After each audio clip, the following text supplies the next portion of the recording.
Welcome to the workshop. Today I'm going to take you guys along with me as I finish up a couple of these rawhide Hondas for some customers. These rawhide Hondas, if you're unfamiliar, are used on the end of your lariat rope to make the loop instead of having a tied eye. They give a little bit better weight and feel to your rope, and so a lot of people like them.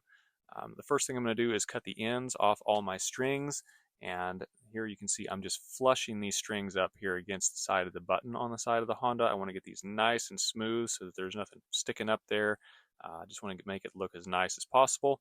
Then the next thing that I'm going to do is make the blood knots on these leather pull tabs. I love these pull tabs on my Hondas because they give you something to grab when you're taking the rope off an animal instead of having to get your fingers underneath the rope.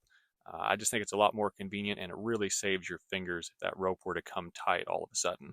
So I'm going to work on doing these blood knots. These are really fun to make. You can really take your time and do a nice job on them, and they look really cool, I think. For this, I'm using some bridle leather. I like it a little bit better than using Latigo just because this bridle leather, I think, is a little bit more durable and it doesn't ever bleed. The color stays the same and doesn't bleed out the same way that Latigo does. So I really like it for that. I'm just going to use my pocket knife here to make the slits in these, and then I'm going to pull those strings back through each other. This is the finished product that you can see for those blood knots. Came out pretty good.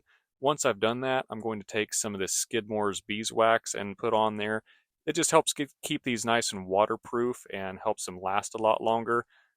Plus, I just like that it gives them a nice shiny look. Once those are all finished up, I'm going to send them out to the customers. Thanks so much for coming along and watching. I appreciate it.